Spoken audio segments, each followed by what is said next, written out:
This is Shekhar here. I'm so grateful to the IRF that we get this opportunity to ask you some questions. And for the first time, I've seen you, and I'm glad that I can ask you a simple question. I am a businessman, and one of my only hobby is studying religions. So one of them, obviously, being the Quran. So my question is fairly simple. I really liked what you spoke about Aisha. That was a very wonderful thing that you said. So my question is fairly simple. I'll make it very small. But I really hope that I have the opportunity to cross-question you after you answer me on your answer. Thank you. So we see in Muslim, book number 4, number 2127, wherein it says, a part of it that is, he stuck me, Aisha, on the chest, which caused me pain. Further down, if you look at Mishkat al-Masabi, volume 2, page number 690, repeated again in Muslim, book number 9, number 3506, a part of it, I'll just get to the point, wherein Umar is trying to say to the Prophet, or rather trying to make him laugh.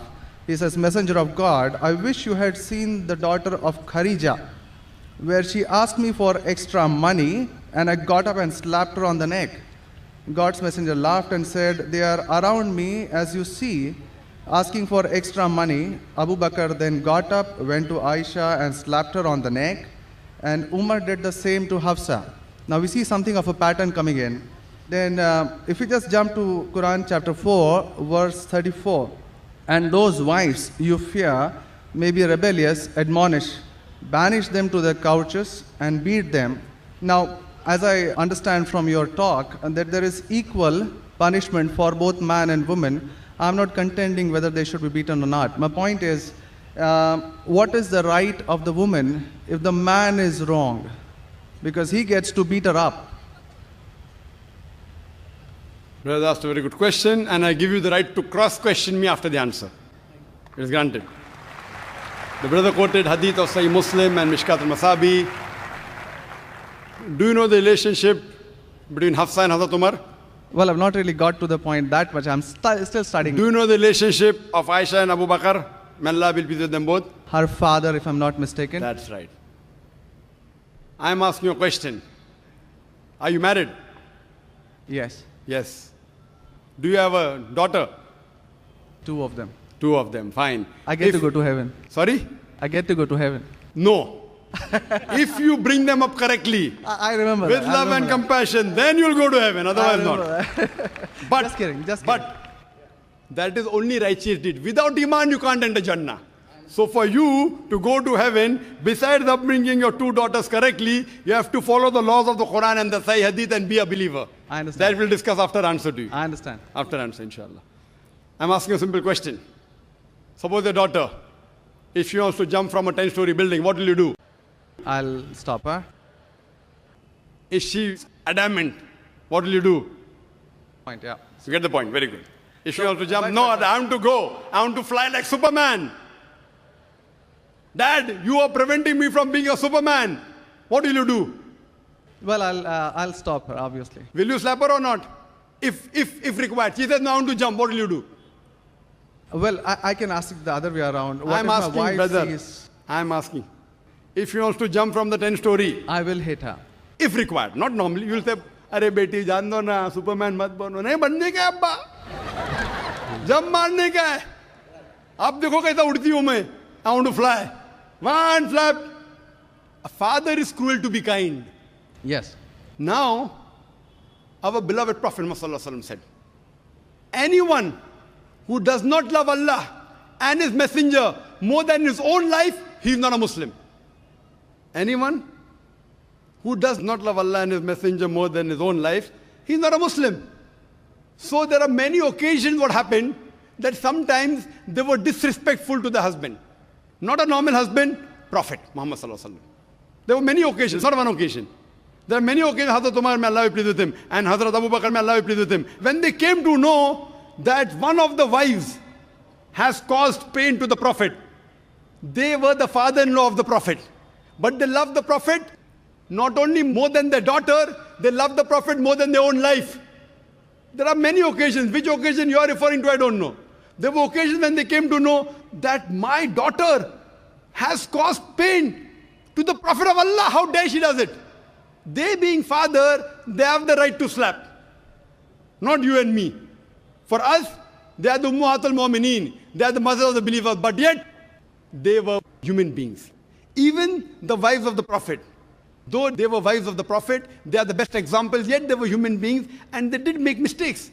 Like the ayah recited by the Qari, Surah Nisa chapter 4, 32. They want equal rights.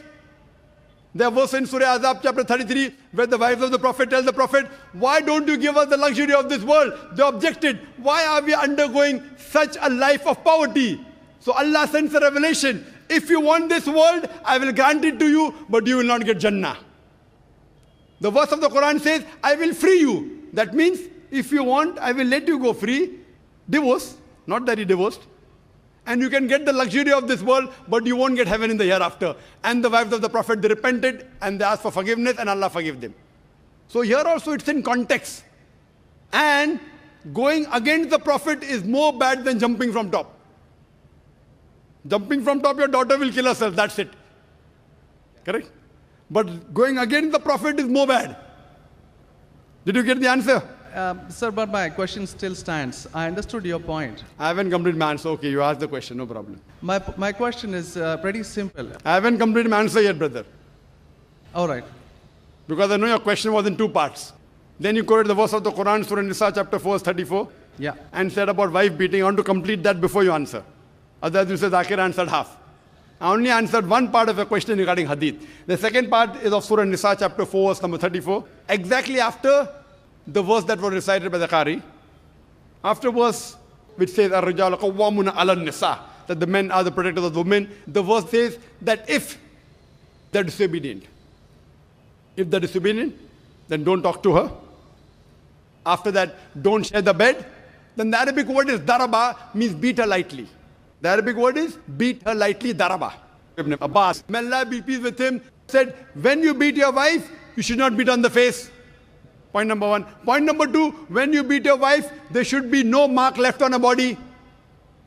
And he gave an example, beating with a miswak. Miswak is toothbrush. In modern way, I will say beating with a handkerchief. Handkerchief. Now, if you beat your wife with a handkerchief, it is symbolic. It is not wife bashing. Wife bashing is not allowed in Islam.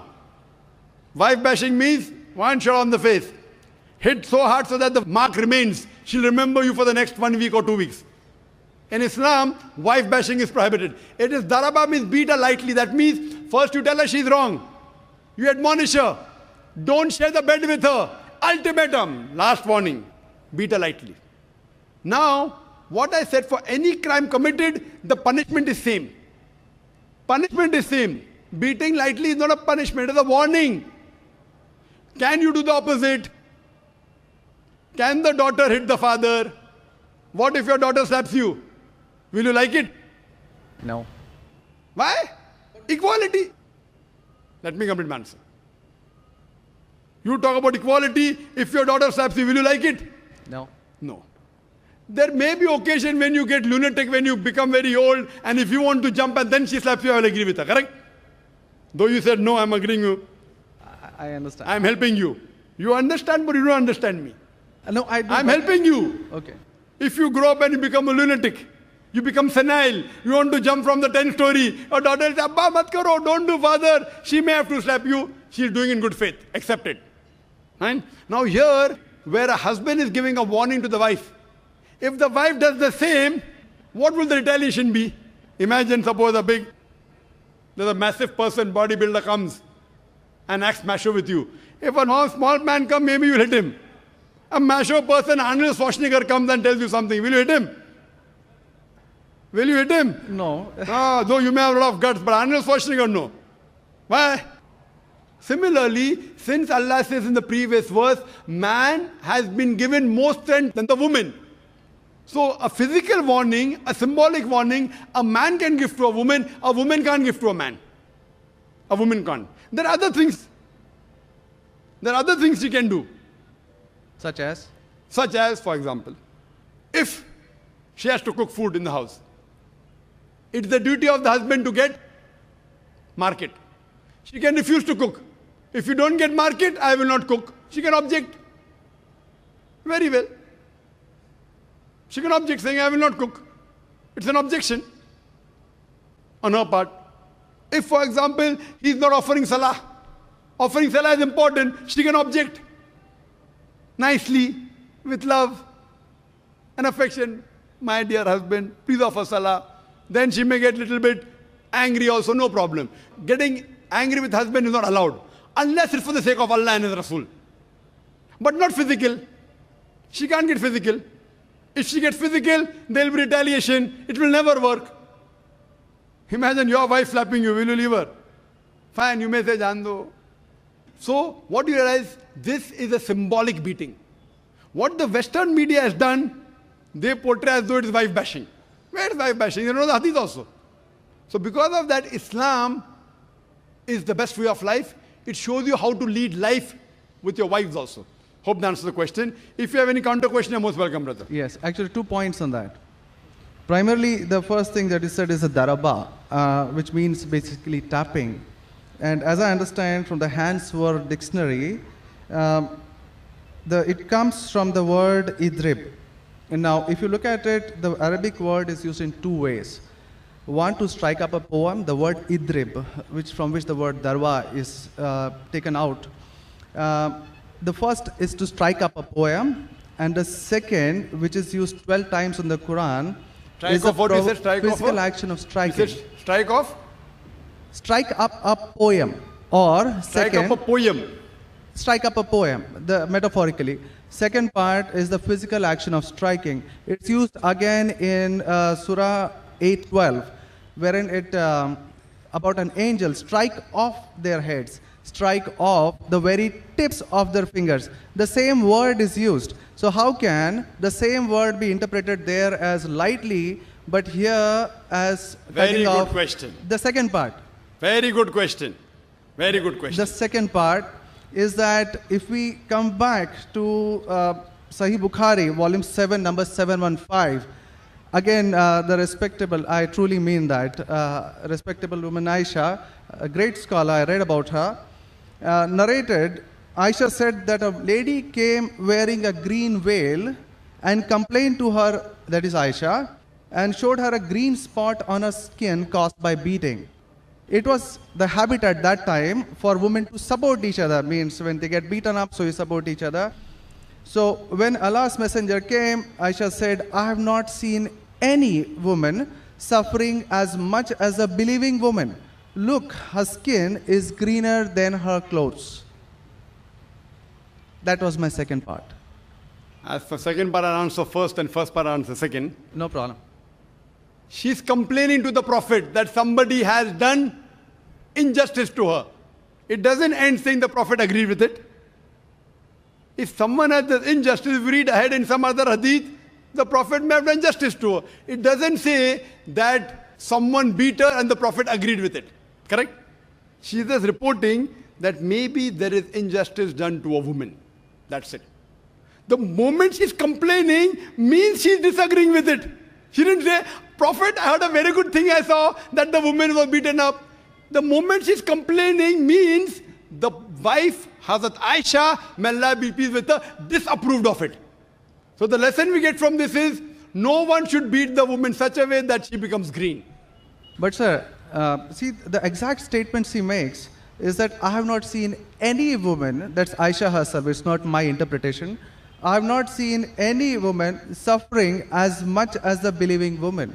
So we see at the time of Muhammad that women were really in very, very bad shape, even though... You know there are hadiths saying, I have not seen a person, a believing person like Hazrat Bilal suffering. What was he suffering from? His master tortured him and said, don't say there's one God and I will leave you. Hazrat Bilal, may Allah be pleased with him, on that death stone, he's agreed to die. He will say, I will not denounce Allah. I will keep on saying, La ilaha illallah Muhammad Rasulullah. There's no God but Allah and Prophet Muhammad is a messenger. He's taking the pain. That means if I say Hazrat Bilal is a believer who is being tortured, that does not mean that what act that being done on Hazrat Bilal, may Allah be pleased with him, is right. It is wrong. but he's a believer who's taking the pain. In this context, we have to see the context and go to the Shara. You have to see Fath al-Bari, and what was the woman? What was she? Who tortured her? Was it the master? Was she a slave woman? You have to go to the Shara. I'm not a muhaddith. I'm telling you what the answer can be. You have to go to the Shara and find out. Why was she? Who hit her? Who beat her? Did the husband do? Was the husband a believer? There are 10,000 reasons. But Just sir, because, excuse me, in Mishkat al-Masabi, Brother Shekhar, volume 2. Brother Shekhar, Yes. what I would like you to do, there are so many people waiting at all the mics. Precisely, concisely, I would like you to put your question in a few words and then close. Because you got such a big sheaf of papers, there are many people I see waiting with small slips just or one something. question. So we cannot allow this whole thing to go on. This is not a debate session. It's a question and Brother. answer session. I want you to put your question in the next 4 sentences. Let Dr. Zakir answer so that all the many ladies standing there here also get a chance. We have exactly 1 hour, 12 minutes left. We have occupied 20 minutes already. brother, initially you asked 2 questions answered. You said, I want a counter. What counter you gave? In the counter, you're asking 1 more question. I don't mind answering your 100 questions, but in this rule, 1 question at a time, go behind the queue, no problem. You asked 2 questions, give the answer. You said, I want a counter question. With the counter question, you're asking 1 more question.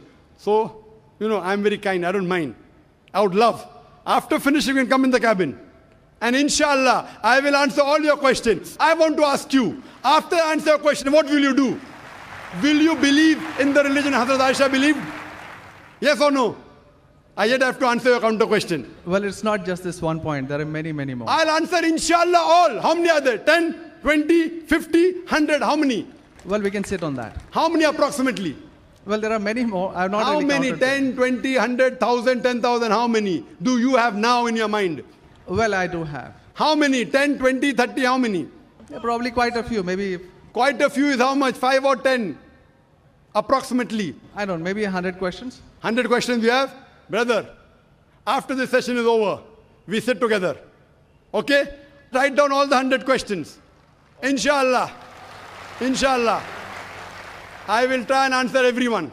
Okay? I request you, we'll spend the full night together. I don't mind, because you're a seeker of truth. And I'm also a seeker of truth, and my job is to try and clarify the truth. Not that I'm a scholar. I will try and answer all the 100 questions. But I doubt whether you'll be able to write 100 questions. I doubt. Coming to your main counter question, brother. That will be basic counter question. Counter question of yours is that daraba has got 2 meanings. One is strike off the head. You ask me then, how do you come to know which is correct? Correct? Exactly. In the counter question, don't ask 1 more question. That means you're breaking the rule. Sir, I'm just refuting what you said. Not refuting. See, you asked a counter question. Counter question was of daraba has got meaning of striking. That is the counter question. In that counter question, you asked 1 more question. You can't ask 1 more question in a counter question. You can ask 1 counter question, but that was a fresh question that you asked. Now coming to your question of daraba. You said striking, I agree with you. How do you come to know 1 time it is lightly beating, 1 time it is striking of the head? The verse in the Quran is there, in Surah Maryam, chapter 19, verse number 47. Mary, may Allah be pleased with her, she says, when Archangel Gabriel says that you shall have a son. So she says, how shall I have a son when no man has touched me? How shall I have a son when no man has touched me? Now if you go to the Lugha, your hands wear dictionary. All lanes, I believe you read many dictionaries. All this you can get on the internet. It's not difficult. You go on the internet and type, you'll get 100 questions against Islam. Not 100, you get 1,000. Very easy. Not that a person has done research. If you had done research, you'd have come to know who was whose father and who was whose husband and mother, everything. But you go on the internet, you get this very easy. Now, the Arabic word masa has got 2 meanings. Physical touch, it means sexual touch. So when Mary, may Allah be pleased with her, she says, how shall I have a son when no man has touched me? It is understood. It is not physical touch, it is sexual touch. Correct? Yes. Similarly, there are several verses in the Quran. Now, when there are 2, 3 meanings, even both can be correct or 1 can be correct. To have more details, you go to the hadith. Hadith is the commentary of the verse of the Quran. Correct? Maybe the same word has got 2 meanings. In that verse, it means meaning number 1. in the second verse in meaning number 2. Hadith is a commentary. So when we go to the hadith of this Surah Nisa, chapter 4, verse 34, talking about daraba, there the Prophet said, do not beat on the face. Do not leave a mark. Beat like a toothbrush. I gave the answer, but you were so much concentrating on the notes you have that you forgot my answer. If you have heard my answer, that if there are 2-3 meanings, all meanings may not be right. Maybe one is right, maybe 2 are right, maybe all 3 are right. Therefore, you have to go back to the Prophet. The Quran says, Atiullah, Atiur Rasul. Obey Allah and obey the Messenger. So when there are 2-3 meanings, you have to go to the hadith and find out what did the Prophet mean by that word. So there when it says strikes off that, it means strikes off. Here it means strike lightly. So therefore, if you know the supplement is the commentary of the Quran, it's the hadith. Without the authentic hadith, you cannot understand Islam. So a prophet said, it means beat lightly, like beating with a toothbrush, don't beat on the face, don't leave a mark on the body. So these are the guidance given by Rasul. Therefore, it is obligatory that besides the Quran, you have to follow the authentic hadith. Hope that answers the question. And inshallah, I'll wait for you after 10 o'clock in the speaker's lounge, inshallah. Yes, Brother Shekhar? Thank you. And since you have 2 daughters, you said you have 2 daughters and you want, sorry?